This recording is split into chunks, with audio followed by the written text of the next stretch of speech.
Octubre, día 22 del año 2019 de la encarnación de nuestro Señor Jesucristo.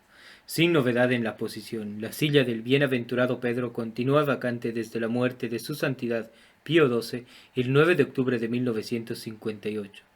Santa Salomé, viuda.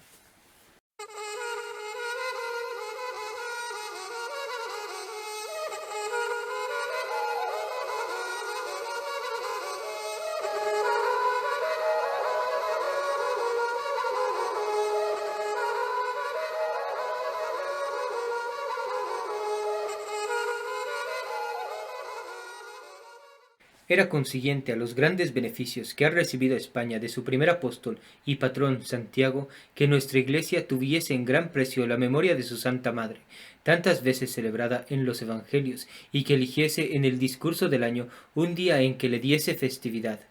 Por el discurso de muchos siglos estuvo sin celebrarse la memoria de esta santa, hasta que el arzobispo y cabildo de la Santa Iglesia de Santiago, reflexionando sobre una falta que pudiera atribuirse a toda la nación, procuraron remediarla con piadosa industria.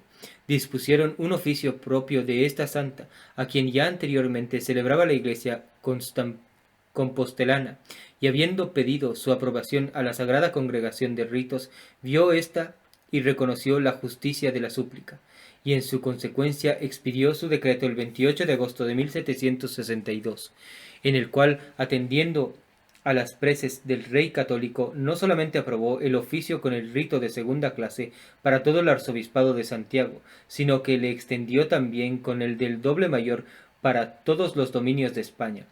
Lo doloroso es que de esta mujer virtuosa sean tan escasas las noticias que nos han quedado, pero ellas sirven no sólo para comprobar su existencia, sino para hacer tan auténtica su santidad, que de pocos santos se podrán producir monumentos tan fidedignos.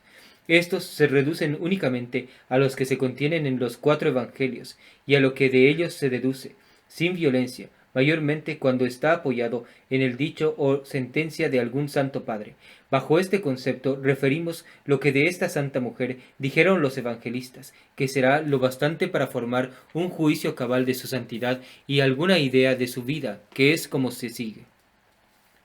Fue Santa Salomé, mujer de Zebadeo, y madre de los gloriosos apóstoles Santiago el Mayor y San Juan Evangelista, llamado por otro nombre el discípulo amado. No se sabe el lugar de su nacimiento, ni quiénes fueron sus padres, pero se sabe que era parienta de la Virgen Santísima, por cuyo motivo se trata a sus hijos en el Evangelio como consanguíneos de Jesucristo. Se puede presumir que sería oriunda de Nazaret, en donde sabemos que tenían su casa los padres de la Madre de Dios. Como a toda esta santa descendencia estaban hechas las magníficas promesas del nacimiento del Mesías, y se acercaba ya el último ser enteramente cumplidas, Dios mismo cuidaba de derramar copiosamente sus gracias en todos los individuos de este linaje. Santos y virtuosos eran Joaquín y Ana, santos y virtuosos eran Isabel y Zacarías, varón justo era el santo José, santos y santísimos fueron Santiago y San Juan, virtuosos sus padres, y por la misma razón podemos conjeturar que lo serían también sus abuelos.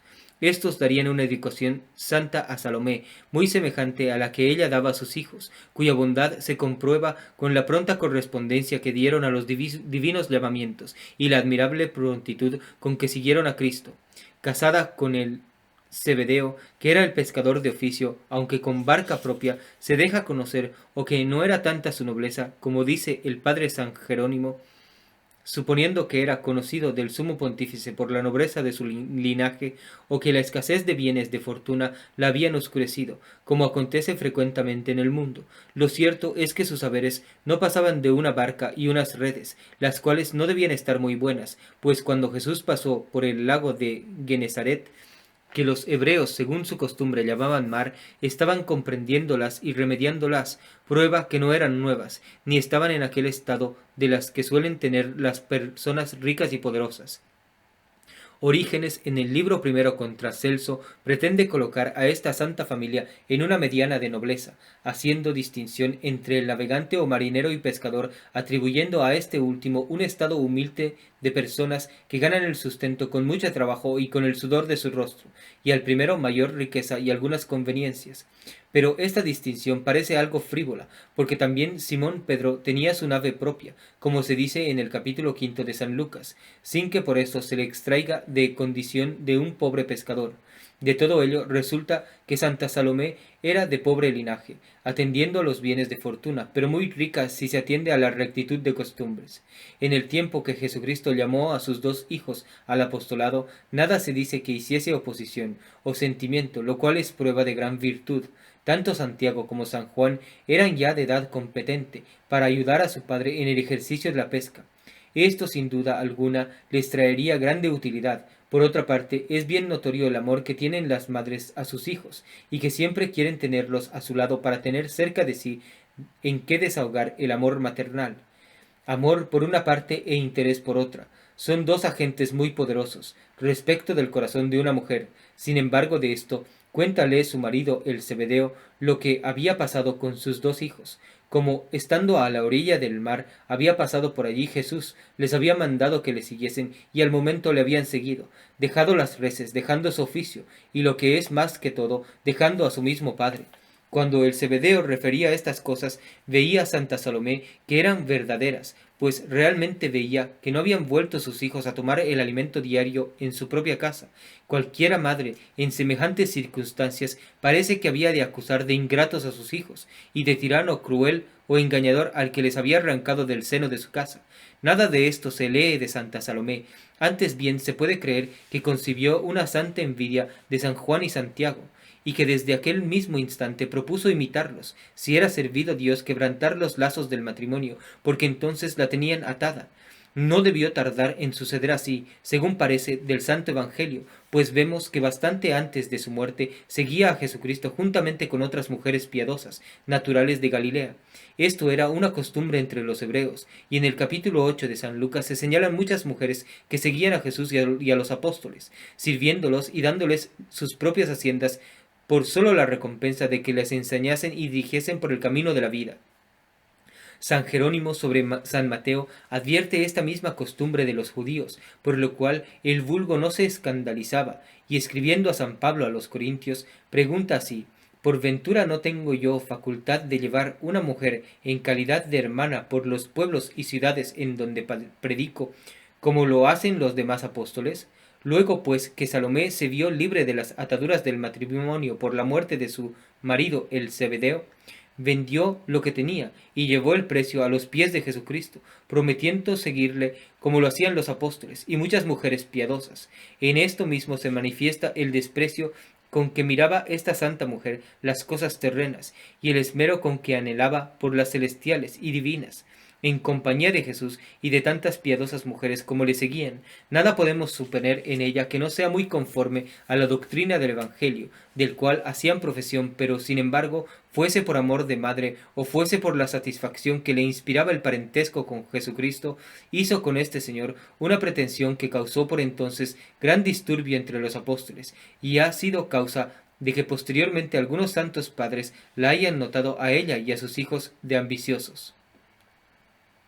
Había oído Salomé decir a Jesús que sus 12 apóstoles se habían de sentar con él en 12 sillas para juzgar a las 12 tribus de Israel, y ya desde entonces había concebido pensamientos de pedirle a Jesucristo que mirase a sus hijos con alguna distinción. Oyóle decir después aquella admirable parábola de los trabajadores de la viña, a los últimos de los cuales dio lugar premio a que a los primeros, a lo cual le siguió una noticia cierta de lo que le había de suceder dentro de poco.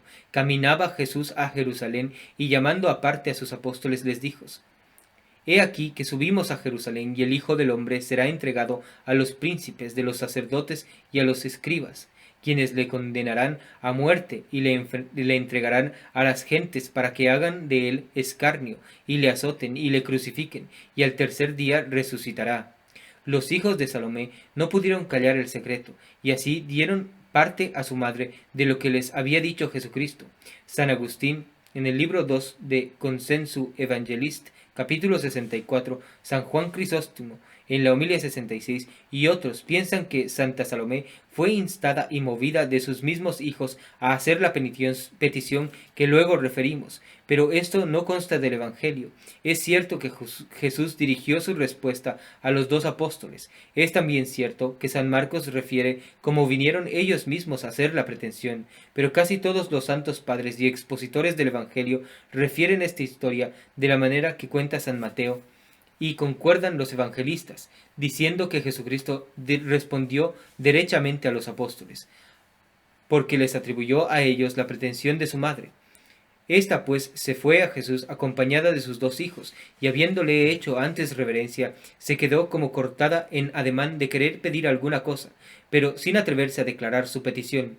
Bien conoció el amoroso Jesús todos los secretos de su corazón, y pudiera haberle vuelto la espalda sin permitir que declarase su debilidad, pero quiso manifestarse la llaga para como médico celestial aplicar la medicina. Díjole pues: ¿qué es lo que quieres? Conozco en tu semblante que tienes conmigo alguna pretensión, y que no te atreves a manifestarla. Di pues, ¿a qué se reduce lo que deseas para complacerte, si es tu pretensión justa? Viendo Salomé que Jesús le franqueaba la puerta para introducir su pretensión, le dijo ya sin recelo: Señor, pretendo que en vuestro reino se sienten estos dos hijos míos, uno a la derecha y otro a la siniestra, ocupando las dos primeras y principales dignidades. Luego que Jesucristo oyó la pretensión, conoció que procedía de afecto terreno y ambición, y desde luego se propuso curar de raíz aquel mal, enseñándoles lo que en aquella materia prescribía la ley del Evangelio. Algunos santos padres, o por mejor decir, la mayor parte de ellos, convienen en que Salomé cometió exceso en esta petición, y que no debería haber condescendido con las solicitudes de sus hijos, y a la verdad la severa respuesta de Jesucristo convence esto. Sin embargo, San Jerónimo y San Ambrosio la disculpan, el primero diciendo que era ignorancia mujeril y un piadoso afecto hacia sus hijos, y el segundo dice, si es error de piedad, porque las maternales entrañas no pueden sufrir dilaciones cuando se trata de la comodidad de sus hijos. Y así dice el Santo Padre: considerad que es madre, reflexionar que es madre. Orígenes, homilia 25, in Lucam, dice que algunos herejes aseguraron que la diestra y siniestra que solicitaron Santiago y San Juan fueron concedidas a San Pablo y Marción, a Pablo y a Marción. Pero dejando aparte las varias exposiciones de los sagrados intérpretes, sigamos la historia de nuestra santa. Conceptuó Jesucristo que los apóstoles Santiago y San Juan estaban todavía muy apegados a las cosas terrenas, y así quiso examinarlos perfectamente, echándoles primero en cara lo errado de su pretensión, por lo cual les dijo: ¿no sabéis lo que pedís? ¿Podéis beber el cáliz que he de beber yo? Esto es, ¿podréis padecer los horribles tormentos que anteriormente os he manifestado me aguardan en Jerusalén, y además de esto, una muerte afrentosa? Los hebreos significaban los mayores males y trabajos con los nombres de cáliz y de bautismo, como se advierte en los Salmos 10, 74, 68, 143, templando con estas voces agradables lo áspero y amargo de las persecuciones e infortunios. Sin embargo de esto, como estaba tan reciente la relación que les había hecho Jesucristo de lo que había de padecer en Jerusalén, y como había de ser entregado a los príncipes de los sacerdotes y a los escribas para ser escarnecido, azotado y clavado en la cruz, no podían ignorar que bajo el nombre de cáliz y de bautismo se significaban aquellas terribles penas, pero cuando la ambición llega a apoderarse del corazón humano, por mínima que sea, ciega y oscurece los dictámenes de la razón y todo prudente discurso. Así sucedió en San Juan y Santiago, pues sin aguardar a que respondiese su madre a la pregunta de Jesús, respondieron ellos confiados más de lo justo: sí, Señor, podemos beber el cáliz que habéis de beber, y nos hallamos con fuerzas y resolución para ser bautizados con vuestro bautismo. La sabiduría infinita conoció muy bien la necia confianza de donde procedía aquella respuesta, mas no quiso desanimarlos, porque también conoció al mismo tiempo la grandeza de alma y prontitud de voluntad que manifestaban en servirle, y que los que deseaban estar a la diestra y siniestra de su persona no dejaban de manifestarle bastante amor.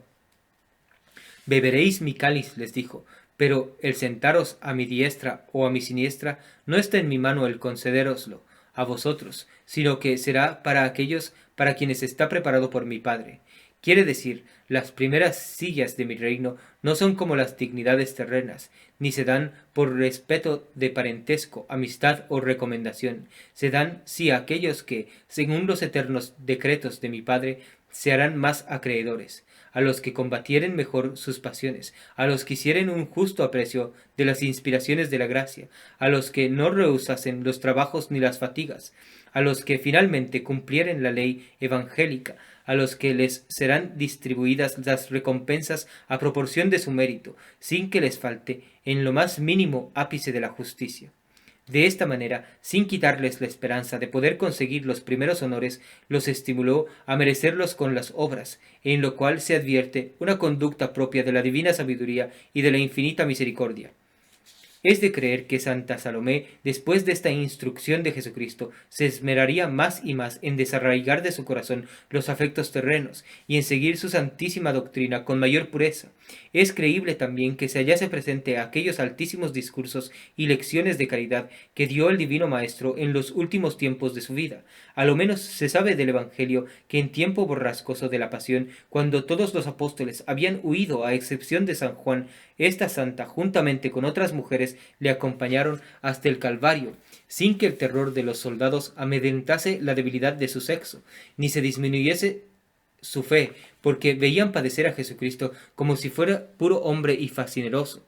Es verdad que solamente la Virgen María y San Juan estaban junto a la cruz, pero Salomé y las demás mujeres que le habían seguido de Galilea permanecían no muy lejos de allí. Esta santa fue también de las que acompañaron al Santísimo Cuerpo de Jesús cuando le llevaron al sepulcro, y estuvo tan lejos de rebajar el concepto que tenía formado del Divino Maestro, que antes bien desde entonces comenzó a esperar su resurrección. En la tarde del sábado se juntó con otras mujeres piadosas, y compraron aromas con ánimo de ir por la mañana a ungir el cuerpo de su maestro. Concertaron esto entre sí, sin decir nada a los discípulos, y el sábado muy de mañana fue Salomé con las demás mujeres a poner en ejecución sus piadosos intentos. Por el camino fue hablando sobre la dificultad de quitar la piedra con que habían cubierto el sepulcro, pero sin embargo no perdieron la esperanza. Llegaron allá, encontraron el sepulcro abierto y habiendo entrado en él no hallaron el cuerpo de Jesús. Concentróse Salomé con las demás, pero su consternación duró poco, porque inmediatamente se les aparecieron dos ángeles vestidos de blanco y cercados de resplandores, quienes les aseguraron cómo había resucitado según lo había prometido. Dijéronles también que diesen cuenta de esto a los demás discípulos, y que los precedería en Galilea, como lo había prometido. Quedaron las santas sorprendidas con la visita de los ángeles, y mucho más con lo que les dijeron de la resurrección de Jesucristo. El temor y la alegría se apoderaron de sus corazones, y saliendo Salomé y las demás del sepulcro, echaron a correr para dar a los discípulos la nueva que habían oído, pero en medio de su carrera fueron todavía mucho más felices, porque se les apareció Jesús resucitado y les dijo: Dios os guarde. Salomé y las demás, conociendo a Jesús, se fueron a él y se postraron en su presencia, y le tributaron las más humildes adoraciones. Jesús, lleno de dignación y de benignidad, les dijo que no temiesen, que fuesen a anunciar su resurrección a sus hermanos, encargándoles que fuesen a Galilea, en donde le verían. Ejecutáronlo así las santas mujeres, y no se sabe más del resto de la vida de Santa Salomé. El breviario actual de España asegura que sufrió persecuciones, lo que es muy creíble, atendida su constancia en la fe y las persecuciones sangrientas que movieron los judíos contra los discípulos de Jesucristo. El martirologio romano dice que murió en Jerusalén, otros testifican que murió en Provenza, y que allí se conserva su cuerpo. Uno y otro es dudoso, pero no lo es que descansa con su Hijo en el cielo, y que desde allí empleará su patrocinio, como lo hace también Santiago, en beneficio de los españoles y de todos los fieles.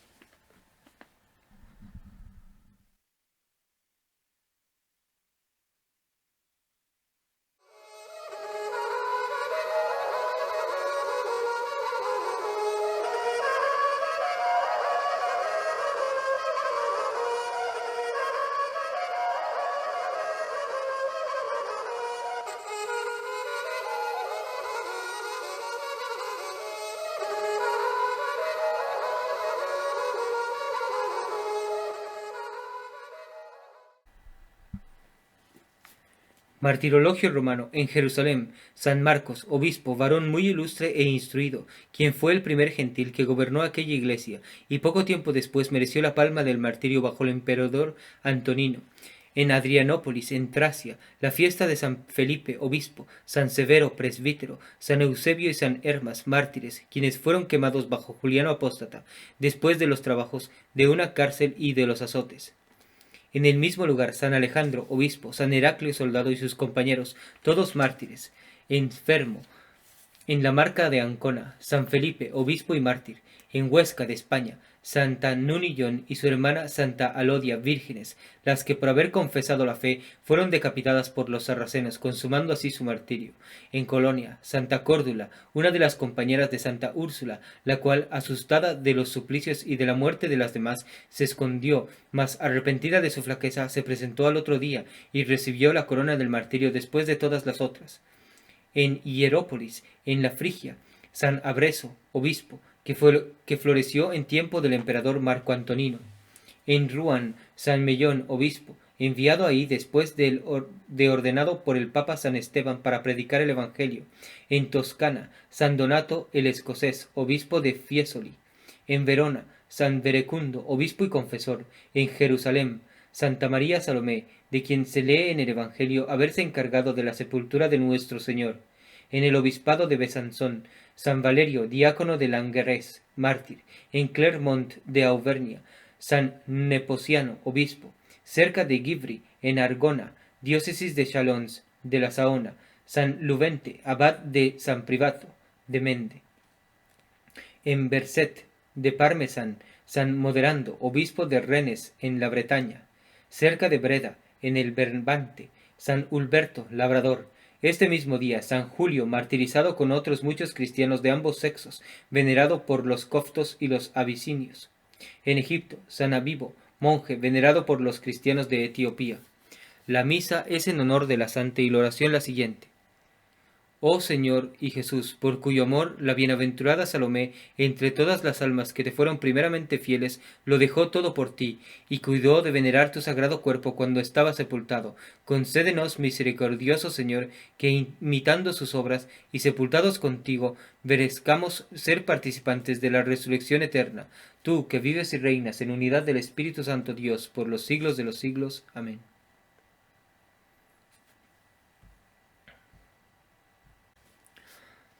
La epístola es del capítulo 31 de los Proverbios. ¿Quién hallará una mujer fuerte? Es más preciosa que lo que se trae de las extremidades del mundo. El corazón de su marido pone en ella su confianza, y no necesitará de despojos. Le pagará con bien y no con mal todos los días de su vida. Buscó lana y lino y trabajó con habilidad de sus manos. Es como el navío del mercader que trae de lejos su pan.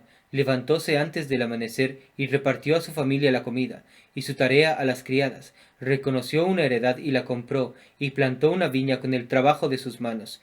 Ciñóse de fortaleza y fortificó su brazo. Probó y vio que era bueno su tráfico. Su candela no se apagará de noche. Aplicó a la rueca su mano, y sus dedos tomaron el uso. Abrió la mano al necesitado y extendió su brazo hacia el pobre.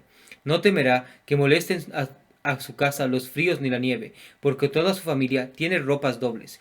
Hizo para sí alfombras, lino finísimo, y púrpura son sus vestidos. Su marido será ilustre entre los jueces, cuando se sentare con los senadores de la tierra. Tejió lienzo y lo vendió, y dio un cíngulo al cananeo. La fortaleza y la honestidad son sus atavios, y se reirá en el último día. Abrió su boca con sabiduría, y la ley de piedad está en su lengua. Reconoció todos los rincones de su casa, y no comió el pan de balde. Levantáronse sus hijos, y publicaron que era bienaventurada, también su marido, y la elogió. Muchas mujeres han amontonado riquezas, pero tú aventajaste a todas. Es engañoso el donaire y vana belleza. La mujer que teme a Dios, esa será alabada. Dadle del fruto de sus manos, y alábenla sus obras en presencia de los jueces. Reflexiones. Si todas las mujeres cristianas considerasen con frecuencia las sentencias del Espíritu Santo que se contienen en la presente epístola y arreglasen a ella su conducta, todos los fieles vivirían en esta vida con una tranquilidad y ventura muy semejante a la que disfrutan los bienaventurados. Todos aquellos que han meditado sobre la conexión que tienen entre sí todos los seres de que se compone esto que llamamos naturaleza, cuando descienden a las operaciones de la criatura racional, convienen por la mayor parte en que las mujeres son el móvil de casi todos los sucesos de la vida social. Ellas logran un grande ascendiente sobre el corazón de los hombres. En sus manos colocó el Altísimo los más eficaces atractivos para que se verificase aquella santa unión del matrimonio, sin la cual ni habría familias, ni poblaciones, ni mundo. Además de esto, como tienen en su cuidado la formación de todos los corazones en sus principios y son casi las solas maestras de la educación, inspiran su amor y su adhesión en las máximas de su enseñanza, y no pueden menos de seguir, o por ceguedad o por respeto, las determinaciones de su voluntad, aquellos que les son deudores de su existencia. Si empleasen de este poder, estas concesiones de Dios, estos privilegios de la naturaleza y estos encargos de la sociedad con aquella integridad y pureza que corresponde, todos los individuos de la naturaleza humana saldrían bien educados, serían la paz y la ventura de las familias, y todos los trabajos que se siguieron al pecado del primer hombre hallarían consolación y remedio en la prudencia y santidad de sus oficios. ¿Cuál será la causa de que no se verifique esto? De que diciendo el Espíritu Santo que una mujer buena es la corona del varón y el premio con que recompensará el cielo sus virtudes, sean tan pocas las madres de familia en quienes se verifiquen estas promesas? Lo que se decía al principio, la falta de reflexión y meditación sobre los caracteres con que en la presente epístola señala a la mujer fuerte y virtuosa el Espíritu Santo. Lo primero que se le atribuye es la confianza de su marido, diciendo que en ella confía su corazón. Este solo carácter es uno de los mayores elogios que se pueden dar a una mujer buena, porque con esto está dicho que su esposo no solamente está seguro de su castidad, de su amor, de su virtud y de su prudencia, sino que descansa en ella también en orden al gobierno de la casa, por cuanto la ve industriosa y solícita. Por eso añade que no tendrá necesidad el marido de procurar muchas presas y despojos en la guerra para mantener su familia. El segundo carácter es de especie del primero, universal y compasivo, de todas las cualidades necesarias para formar una mujer fuerte o buena esposa. Este consiste en decir que en todos los días de su vida no dará a su marido el más ligero motivo de sentimiento que le producirá siempre bienes y nunca males. Pinta después específicamente los oficios de una buena mujer que mezcla el nombre de matrona virtuosa y dice que la que es tal busca lana y lino, lo hila por sus propias manos, forma paños y telas, las vende y con el dinero que le produce este comercio socorre las necesidades de su familia, de manera que con su trabajo es semejante a la nave del que comercia y produce iguales efectos. Por la noche no se entrega al sueño descuidada, sino que interrumpe a cierta hora para distribuir las respectivas raciones a los que han de ir a trabajar a la aurora, dando también a las criadas con que vayan disponiendo su mantenimiento.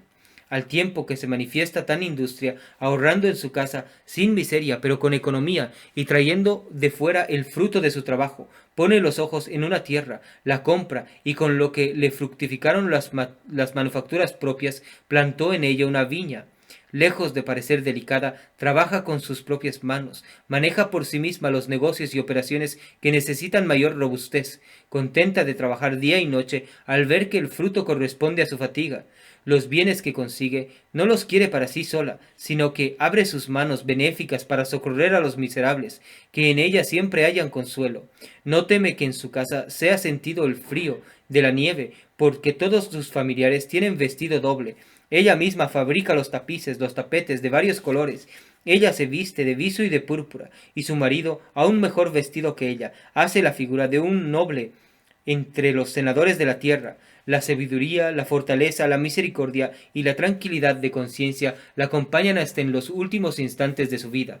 Sus hijos hacen eterna su memoria, predicándola bienaventurada y santa. aún más con sus obras que con sus palabras, y su marido hace de ella continuamente magníficos elogios. He aquí la pintura que hace el Espíritu Santo de una mujer virtuosa, de una honesta matrona. De este ejemplar deberán mirar continuamente las mujeres cristianas, las honestas esposas, las buenas madres de familia, si quieren ser tenidas por tales delante de los hombres y recibir la recompensa de Dios.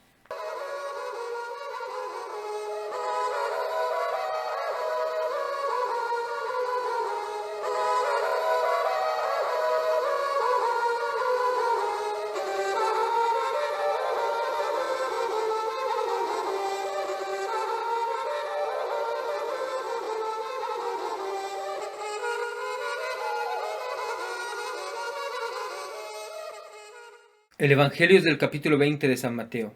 En aquel tiempo se acercó a Jesús la madre de los hijos de Zebedeo con sus hijos, adorándole y pidiéndole alguna cosa, el cual dijo: ¿Qué es lo que quieres? Respondió ella: Manda que estos dos hijos míos se sienten uno a tu diestra y otro a tu siniestra en tu reino.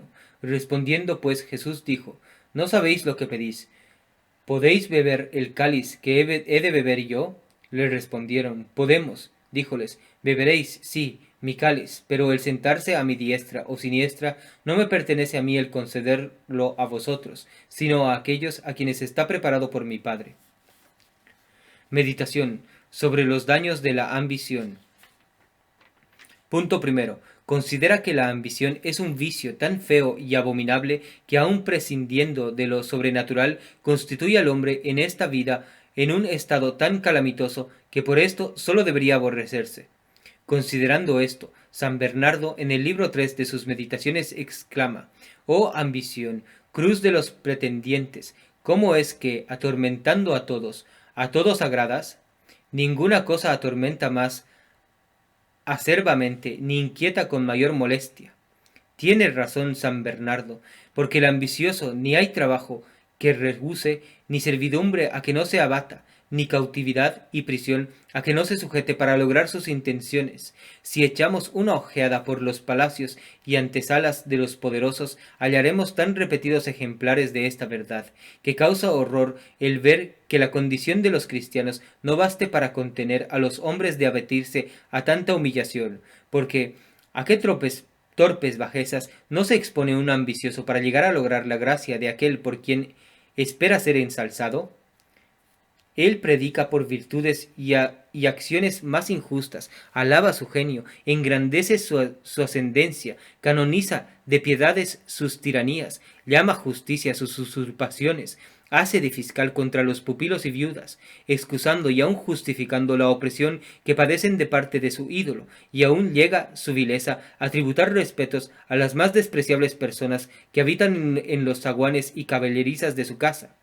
Y esto no lo hacen por un breve tiempo, o algunas veces contadas. Su servidumbre y bajeza debe existir a todas horas, debe durar todo el tiempo que dure la ambición, porque en la hora que falte cualquiera de estas condiciones torpes, su personaje se ofende, y cesan todas las esperanzas ambiciosas. Como éstas no pueden nacer sino de un corazón lleno de soberbia, se deja conocer lo duras, lo pesadas, lo terribles que deben ser semejantes acciones para los miserables ambiciosos pretendientes. ¿Por qué si no? ¿A qué fin son todas aquellas demostraciones viles con que se humilla, adula, lisonjea, se hace ver alegre cuando está triste, y triste cuando se está alegre, siendo el norte de sus afectos el semblante de su protector? Por ventura, ¿no se humilla y arrastra por tierra para lograr ser ensalzado? Su esclavitud y servidumbre ¿no van dirigidas a lograr la dominación? ¿No se hace menor que el más vil lacayo para levantarse y sobreponerse a todos sus semejantes? ¿No sacrifica la verdad y cubre con un velo vergonzoso la sabiduría para hacerse dueño despótico de uno y otro, pretendiendo que sólo domine su opinión y que no haya más verdad ni más razón que la que intimen sus palabras? Registra la conducta de los ambiciosos, de que tantas imágenes ofrece el mundo. Encontrarás que esto es puntualmente lo que pasa. Hallarás que, aun por lo respectivo a lo temporal, la ambición es lo que dijo San Bernardo: una cruz, un tormento, un verdadero suplicio de los ambiciosos. y que por tanto constituye el estado más miserable y calamitoso que puede encontrarse en el mundo. ¿Es posible, Dios mío, que siendo esto así, han de ser tantos los hombres que corran tras de su propia desventura? ¿Es posible que no ha de bastar para retraerlos de un vicio tan feo, ni aquel miedo, turbación y congoja que los agita mientras dura la pretensión, ni aquella mortal tristeza, desprecio y abatimiento con que se quedan cuando ven frustradas sus esperanzas, inutilizados sus trabajos, y que el mundo se ha portado con ellos con la perfidia que acostumbra? Gran Dios, yo os doy infinitas gracias porque en este momento habéis ilustrado mi alma acerca de una materia tan peligrosa. Yo aborreceré toda dignidad que no me venga destinada por vuestra mano. Y desde este momento me coloco y resigno en las disposiciones de vuestra adorable providencia. Punto segundo. Considera que además de los males insinuados que tiene que sufrir el ambicioso en orden a lo temporal y terreno, sujetándose a vilezas que le degradan, es preciso que, cuando llegue un momento de luz, conozca todos sus hierros, la deformidad e injusticia de su conducta, y que colocado en la cima de su sublime dignidad, se tenga por el hombre más infeliz, temiendo de un momento a otro su total ruina, y que ejecuta Dios en él sus venganzas.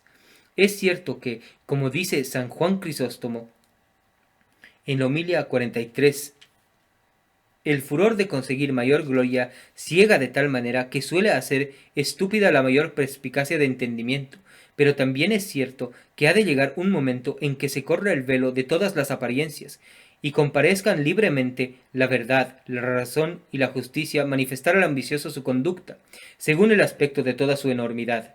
¿Qué congojas entonces del miserable que se ve ensalzado injustamente sobre el humilde y virtuoso, a quien de justicia se debía aquella dignidad? ¿Qué temores los suyos cuando viendo claramente sobre sí una multitud de grandes obligaciones y la debilidad de sus fuerzas se ve la precisión de renunciar la carga que no puede llevar o de llevarla a precio de la condenación de su alma? La desesperación y el despecho se apoderan entonces de su infeliz corazón, y el término de toda su ambición es la ruina. Esta consideración parece algo hiperbólica, pero a la verdad son tan repetidos los ejemplares que nos ofrecen las historias sagradas y profanas que sería una imprudencia el juzgar de lo sucesivo de diversa manera que hemos visto suceder con lo pasado. Apenas se encuentra ninguno que haya tenido ambición por lugares altos, que no haya sido víctima funesta de su misma ambición. Los ángeles pretendían subir sobre los astros del cielo y exaltar allí su solio, y son precipitados a los abismos convertidos en demonios. Adán y Eva pretenden la ciencia de Dios, y caen en el error, en la ignorancia, en la debilidad, en la enfermedad, en la muerte, y en lo que es más, en perder el derecho al reino de los cielos. Coré, Datán y Abirón se levantan llenos de soberbia y ambición contra Aarón y contra Moisés, y permite Dios para castigo suyo y escarmiento ajeno los trague la tierra vivos. A este tenor han recibido todos los ambiciosos el castigo de sus deseos altivos, verificándose que aun después de la consecución de las vanas honras, porque tanto se anhela siempre, queda pesar, tormento, congoja, ruina y el castigo de Dios que es severo e inexorable con los ambiciosos. Estos ejemplos son verdaderamente terribles y bastarían para imponer el terror a todos aquellos que aspiran a ensalzar y mejorar su suerte. Pero cuando no lo consigan, deberá alcanzarlo una reflexión filosófica, fundada en la naturaleza del corazón humano, cuando llega a estar poseído de la ambición. Este es tan insaciable que ninguna cosa hay en este mundo que baste a apagar la sed de dominar. La consecución de una honra no le sirve de otra cosa que de aspirar a otra mayor. La dominación de un reino la considera como un escalón para sujetar otros muchos, y primero le faltarán al ambicioso reinos que mandar y dominaciones que pretender, que falten de su pecho aquella hambre que le devora, y aquella sed eterna que nunca se sacia. Alejandro, el hijo de Filipo, es la imagen más convincente de lo que acabamos de decir.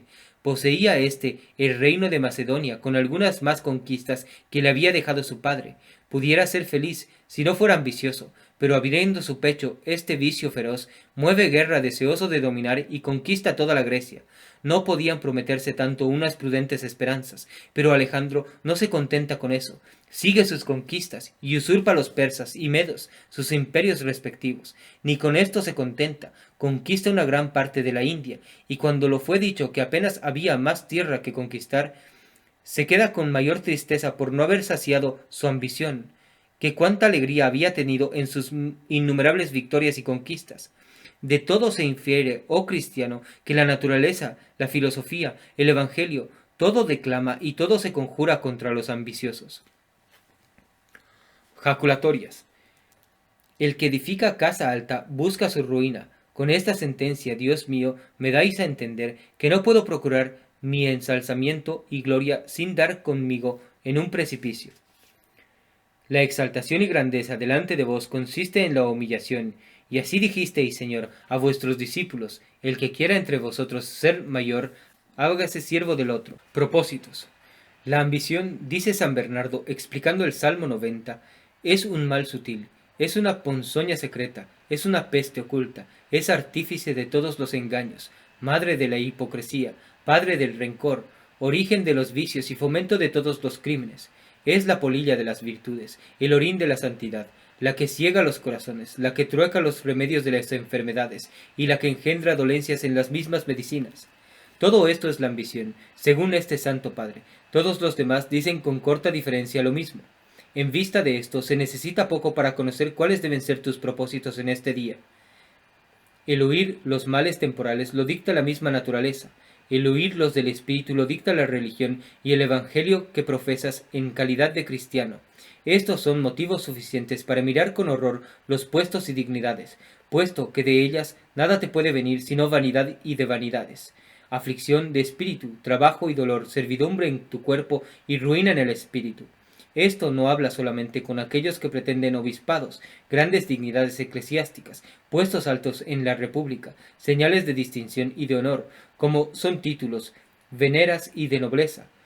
Habla también con los cristianos de clase más inferior, en sus líneas respectivas. No hay situación en la vida humana que no esté expuesto el cristiano a los ataques de la ambición, por lo cual decía San Bernardo que es un mal sutil. En los estados más infelices, en las clases más subalternas de la sociedad, padecen los hombres sus ambiciones respectivas. Quieren dominar a los demás, pretenden que sus opiniones y sus gustos prevalezcan, todo lo quieren sujetar a su arbitrio, y hasta en la casa más infeliz la mujer pretende sojuzgar al marido, y ésta intenta ejecutar un poder despótico sobre aquellos pobres miserables que le rodean. Por tanto, para libertarse de los males que produce este monstruoso vicio, todos deben estar muy alerta sobre sí mismos y armarse con el escudo de la humildad. Aquel que, metiéndose dentro de su corazón, conozca la debilidad de sus fuerzas y reconozca que nada bueno puede hacer si Dios no le favorece con su gracia, huirá los puestos y dignidades y ahondará dentro de sí mismo y pedirá a Dios, como hacían los santos, que le conserve en un estado de sujeción y de obediencia.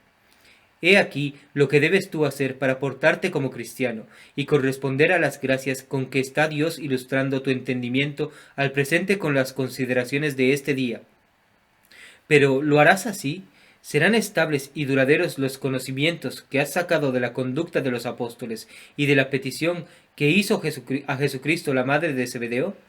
Oh, y como es temible que por mucho tiempo quieras guardarte contra una pasión tan terrible, por más que los santos ejemplos de una virtuosa compañía te estén siempre incitando a huir de la ambición, caigas en un lazo de que no se pudieron libertar los apóstoles, con ser que tenían una sencilla voluntad de seguir a Jesucristo, y estaban oyendo continuamente su doctrina. Si entre los mismos apóstoles se levantó una disensión sobre quién de ellos había de ser el mayor entre todos, y necesitó Jesucristo usar de toda la autoridad de maestro para hacerlos sosegar, enseñándoles que, según su doctrina, aquel era mayor y adquiría más gloria delante de su eterno Padre, que se humillase más profundamente, sirviendo y obedeciendo a sus iguales. Proponte, pues, desde hoy, mirar toda gloria humana como una despreciable vanidad, todo puesto e encumbrado como un peligroso precipicio, de donde es poco menos que inevitable el riesgo, toda dignidad como una sombra o una apariencia en donde los provechos son aparentes y los daños ciertos y verdaderos, y últimamente como una carga de responsabilidad de que se te ha de pedir cuenta, y en que el menor descuido puede costarte la salvación. Si te persuades a esto y lo tuvieres presente todos los días de tu vida, te aseguro, en nombre de Dios, que será muy difícil que llegues a ser ambicioso. Que el testimonio de esta santa vida sirva de alimento para todo cristiano, que haciendo uso de razón considere que el celo con que se debe defender la verdadera fe católica no es negociable, que debe ser capaz de llevarnos a la misma muerte y lograr la corona del martirio de ser necesario, antes que abrazar cualquier filosofía falsa, modernista, naturalista o racionalista, que conducen indefectiblemente al indiferentismo religioso y al falso ecumenismo, banderas y estandartes de la falsa iglesia de los últimos tiempos, con sede en el Vaticano. Viva María Santísima, viva Cristo Rey.